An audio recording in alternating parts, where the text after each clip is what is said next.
Pemirsa, pemerintah berencana membatasi pembelian bahan bakar minyak atau BBM bersubsidi jenis Pertalite dan biosolar mulai 1 Oktober 2024.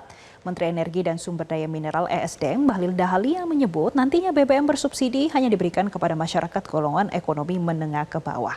Lalu bagaimana nanti dampaknya terhadap perekonomian domestik?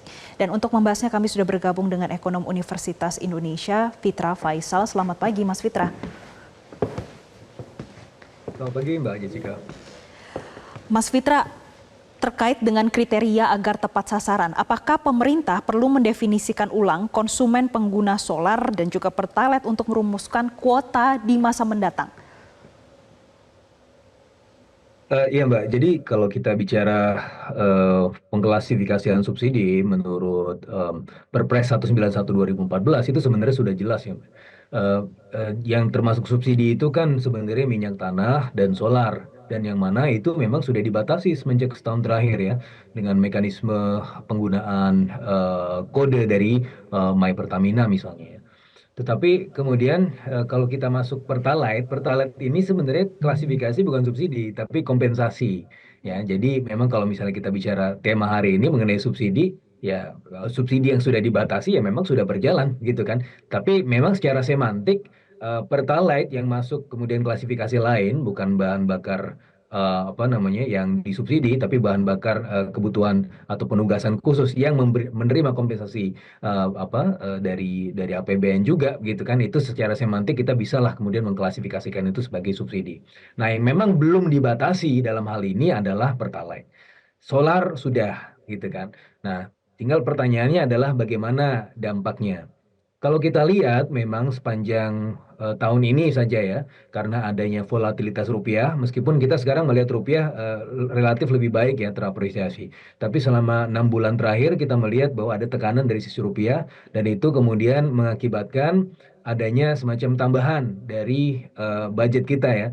Jadi kalau kita lihat di first half tahun ini saja atau sampai akhir tahun itu kan prediksinya kita defisitnya 2,7%, melebar dari sebelumnya 2,3% ya, yang harapannya tahun 2024. Kenapa bisa seperti itu? Jadi kalau sebelumnya defisit kita 522 triliun, bisa kemudian naik menjadi 609 triliun, itu ada tambahan belanja sekitar 87 triliun, hampir setengahnya yaitu 37 triliun itu digunakan untuk menggunakan subsidi dan kompensasi gitu.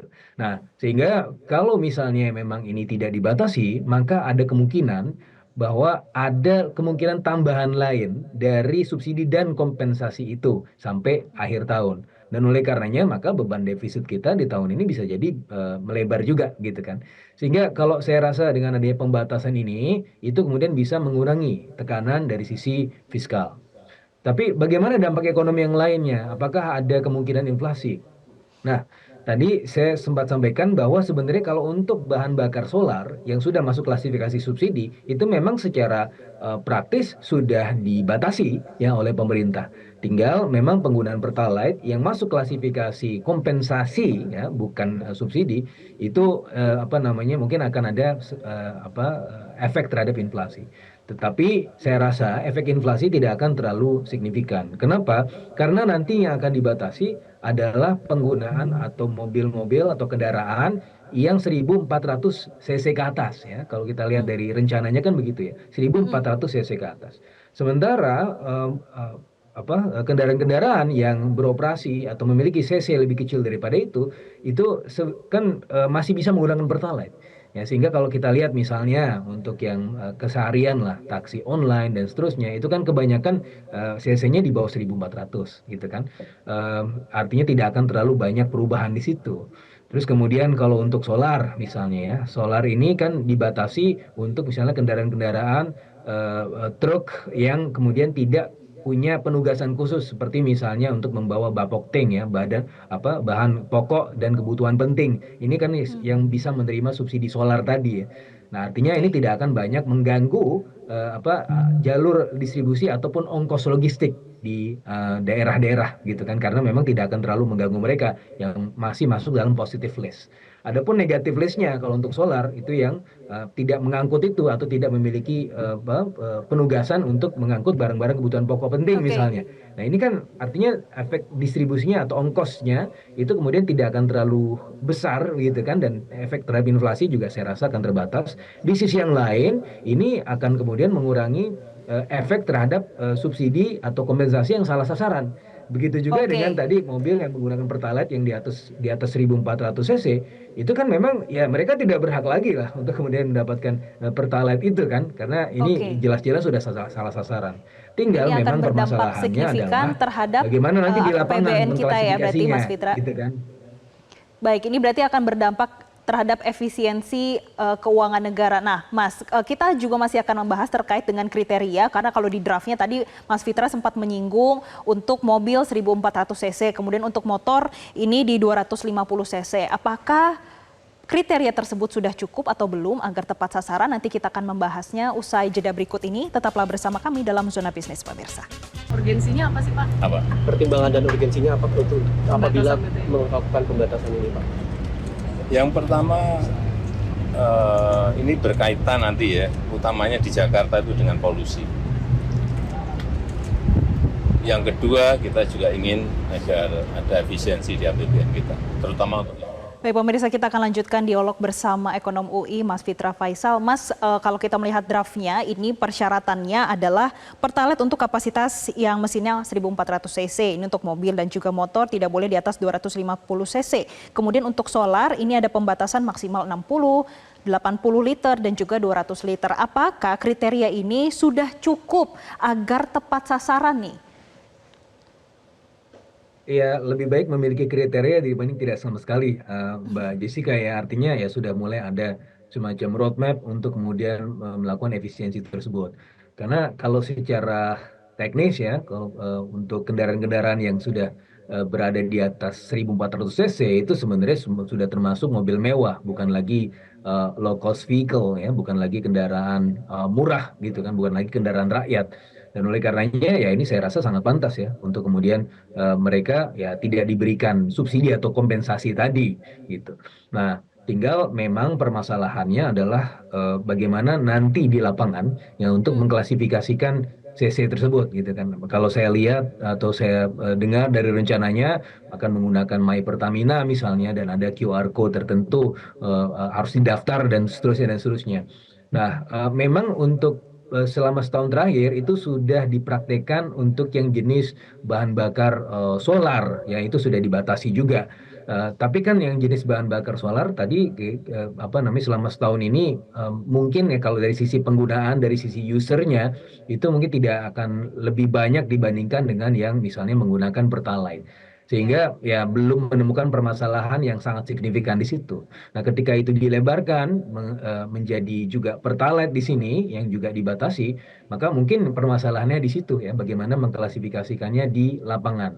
Ya, meskipun sebenarnya secara hypothetical itu bisa saja dilakukan ya dengan pengenaan QR code dan mereka kemudian bisa diklasifikasikan berdasarkan konsumsi jenis bahan bakar yang amanatkan oleh Perpres tersebut. Tetapi ya pada prakteknya nanti saya akan melihat bisa melihat mungkin ada beberapa masalah ya. Nah, ini mungkin harus kemudian jelas dan kemudian dibuat lebih lebih kuat gitu ya fondasinya untuk melakukan pembatasan tersebut. Iya, Mas Fitra, masih terkait dengan harga BBM subsidi dan juga terkait dengan kompensasi. Sebelumnya ada informasi dari Menteri Perhubungan Budi Karya Sumadi yang memberi sinyal pemerintah akan memberikan harga BBM khusus kepada mitra mobil ataupun motor Grab Indonesia. Hal ini diungkapkan Menhub dalam acara dengan Grab Indonesia pada Senin kemarin, yang mana Menhub menjelaskan Kementerian Perhubungan sudah berkomunikasi dengan petinggi Kemenko Marves untuk merealisasikan insentif tersebut. Tapi Menhub belum menjelaskan lebih rinci kapan wacana akan direalisasikan. Kita akan saksikan terlebih dahulu pernyataan dari Menteri Perhubungan Budi Karya Sumadi berikut ini. Oleh karenanya Kementerian Perhubungan tadi bisik-bisik dengan Pak Deputi Kemenko Marves bersama Pak Luhut, kita menjanjikan hal-hal yang bermanfaat bagi Om dan Tante. Doakan ini berjalan dengan baik. Nanti kalau itu terjadi maka ada yang sangat menarik bagaimana kita memberikan harga secara khusus bahan bakar kepada om dan tante sekalian. Mas Fitra, sebagai ekonom, melihat apa sih sebetulnya urgensi pemberian harga BBM khusus bagi pengemudi ojol dan apakah ini akan menimbulkan resiko signifikan sendirinya untuk di masa mendatang? Iya, tentu harapannya adalah untuk kemudian menekan inflasi, ya. Dan di sisi yang lain, pemerintah mungkin masih melihat bahwa kendaraan rakyat, ya, ojol, transportasi online, ini ya masih berhaklah mendapatkan subsidi dan kompensasi tersebut.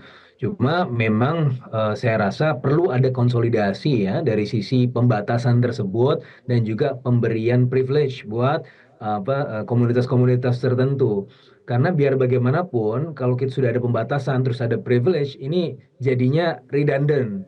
Dan di tengah redundancy itu, kemungkinan besar di lapangan akan terjadi kekisruhan. Karena pada praktiknya, kalau secara hypothetical saja, itu sudah ketika ada dual pricing, berarti kan akan ada masalah-masalah berikutnya gitu kan, bisa saja direkayasa. Siapa yang bisa menjamin saya bukan pengguna transportasi atau bukan merupakan driver online? Siapa? Kan pemerintah juga belum bisa kemudian memberikan semacam penegasan atau bagaimana cara mendiferensiasinya. Untuk kemudian mendiferensiasi berdasarkan CC saja sebenarnya juga ada permasalahan-permasalahan gitu kan.